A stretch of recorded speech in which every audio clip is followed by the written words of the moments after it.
एक बार की बात है, एक छोटे से गांव में किंगस्टन नाम का एक आदमी रहता था।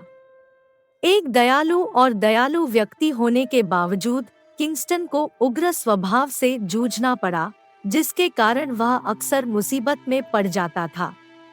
उसके दोस्त और परिवार वाले उसके गुस्से को लेकर चिंतित थे और उन्होंने उसकी भावनाओं को नियंत्रित करने का तरीका ढूंढने में उसकी मदद करने का फैसला किया। एक दिन किंगस्टन के बुद्धिमान पुराने दोस्त अलेक्जेंडर ने उसे पास के शांत जंगल में टहलने के लिए आमंत्रित किया। जब वे हरी भरी हरियाली में टहल रहे थे, अलेक्जेंडर ने एक कहानी साझा करना शुरू किया। दूर देश में एक शक्तिशाली योद्धा था जो अपनी बेजोड़ ताकत और साहस के लिए जाना जाता था।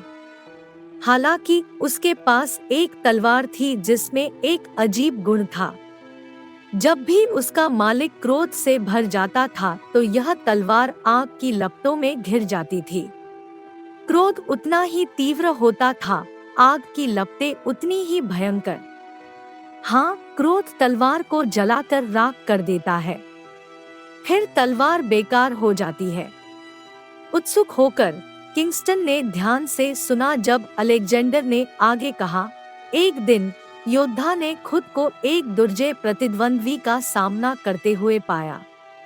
जैसे जैसे लड़ाई तीव्र होती गई, उसका गुस्सा भी बढ़ता गया और जल्द ही उसकी तलवार की लपटों ने उसे पूरी तरह से घेर लिया। उस पल में योद्धा को एहसास हुआ कि उसका अपना क्रोध उस उपकरण को नष्ट कर रहा था जो उसे सफल होने के लिए आवश्यक था।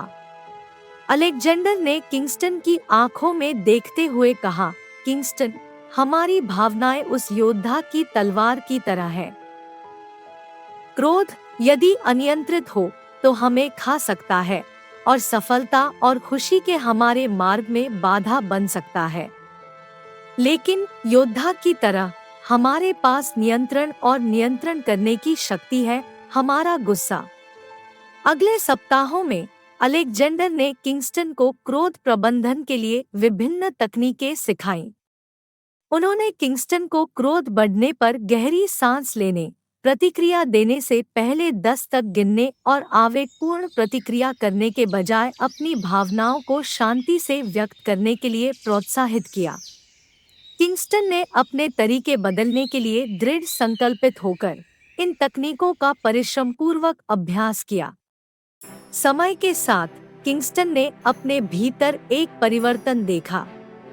उसके क्रोध की ज्वाला शांत होने लगी और उसकी जगह शांति की ठंडी हवा ने ले ली। वह अधिक धैर्यवान, समझदार और सहानुभूतिशील बन गया।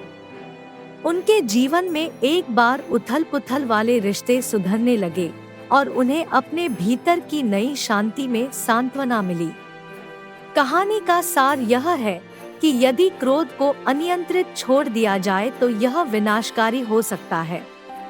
क्रोध को रचनात्मक रूप से प्रबंधित करना और दिशा देना सीखना व्यक्तिगत विकास और सामंजस्यपूर्ण संबंधों को जन्म दे सकता है। कहानी में योद्धा की तरह हम सभी में अपने भीतर क्रोध की आग को बुझाने और जीवन की चुनौतियों से निपटने के लिए आवश्यक शांति पैदा करने की शक्ति है।